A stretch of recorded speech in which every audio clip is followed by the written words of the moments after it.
मुरादाबाद में कड़ी सुरक्षा व्यवस्था के बीच दोनों पालियों की पीईटी यानी प्रारंभिक अर्हता परीक्षा संपन्न हो गई है। जिले में 55 केंद्रों पर आयोजित पीईटी परीक्षा देने के लिए बड़ी संख्या में अभ्यर्थी शामिल हुए। वहीं दूर दराज जिलों से परीक्षा में शामिल होने पहुंचे अभ्यर्थियों को काफी परेशानियों का सामना करना पड़ा।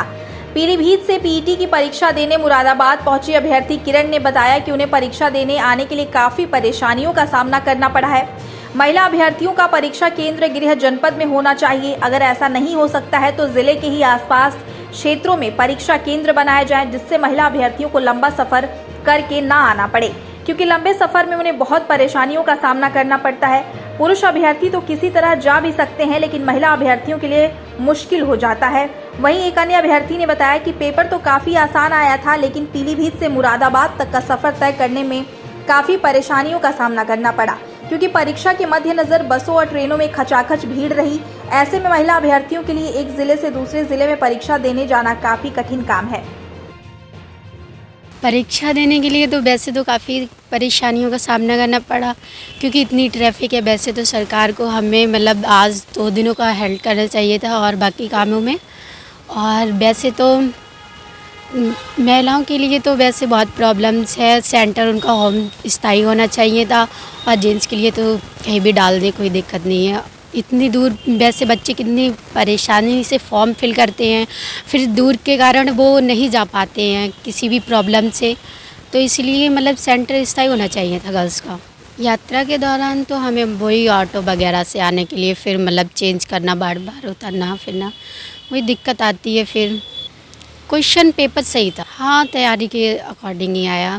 पीलीभीत में वैसे मैं रहने वाली हूँ, पर मेरा सेंटर यहाँ मुरादाबाद में पड़ा है, तो वहाँ से यहाँ तक आने में हमें काफ़ी दिक्कतों का सामना करना पड़ा। अगर होम टाउन में ही हमारा सेंटर हो जाता तो हमें यहाँ तक आने में, जैसे खास करके लेडीज़ के लिए ये कुछ ज़्यादा ही प्रॉब्लम देता है। जेंट्स तो कैसे भी अरेंज कर देते हैं, लेकिन लेडीज़ के लिए ये बहुत ही डिफ़िकल्ट होता है कि एक जगह से दूसरी जगह ट्रैवल, यहाँ से ऑटो चेंज करके यहाँ तक आ पाना है। कैसे एक लड़की या एक लेडीज़ कैसे एडजस्ट कर पाए, ये सब बहुत ही काफ़ी मुश्किलें होती हैं ये सब चेंज करने के लिए। तो इसलिए सरकार को ये, हम लोगों की तरफ भी ये सोचना चाहिए कि मतलब अगर लड़कियां हैं या कोई लेडीज़ है तो उनका होम टाउन में ही कर देना चाहिए सेंटर, जिससे कि उनको ये सारी परेशानियों का सामना ना करना पड़े। या फिर कोई हम लोग का अगर सेंटर चेंज भी करते हैं तो इस तरह से हमें कुछ सुविधाएं भी तो देनी चाहिए, ताकि हम लोगों को किसी तरह की कोई दिक्कत ना हो, कोई परेशानी ना हो। अब कोई एग्ज़ाम तो डाल दिया यहाँ पर, लेकिन इसके अलावा कोई सुविधा तो है ही नहीं हम लोगों के लिए, तो हमें इस चक्कर में काफ़ी कुछ प्रॉब्लम हमें होती है। कौन सी शिफ्ट में था आपका, कितने बजे से? फर्स्ट शिफ्टिंग था,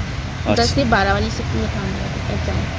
अच्छा, तो उसके बाद क्या स्टे करने के लिए कुछ जी, स्टे करने के लिए कुछ सुविधा? नहीं, वैसे तो यहाँ तो कुछ भी नहीं है, बस आए हैं ट्रैवल करके ही आए हैं, ट्रैवल करके ही जाएंगे स्टे करने के लिए। यहाँ तो अपना ऐसा तो कुछ भी नहीं है, तो सब ऐसी दिक्कतें झेलनी पड़ रही हैं। अच्छा, पेपर किस तरह का था? क्या पेपर तो सही था, सिलेबस के अकॉर्डिंग ही था, जैसे बस बच्चों ने तैयारी की उसी के हिसाब से ही एग्ज़ाम आया। एग्ज़ाम सही था, कॉलेज का मैनेजमेंट भी अच्छा था, सब कुछ बढ़िया था। एग्ज़ाम तो वैसे ठीक था, बस यही दिक्कत है कि सेंटर को सरकार को ये चीज़ पे ध्यान देना चाहिए, खास करके लेडीज़ के लिए, कि सेंटर थोड़ा उनका होम टाउन में होना चाहिए, या आसपास ही कर दे थोड़ी सी सहूलियत के लिए, नहीं उनका होम टाउन में हो पाएगा। किस तरह के से रिजल्ट आने की उम्मीद है? रिज़ल्ट तो वैसे मोस्टली बच्चों ने तो छोड़ ही दिया है, खास करके लेडीज़ ने ये चीज़ छोड़ी है कि इतने दूर कैसे एग्ज़ाम कोई दे पाए। वैसे तो रहेगा, रिज़ल्ट तो सही आएगा।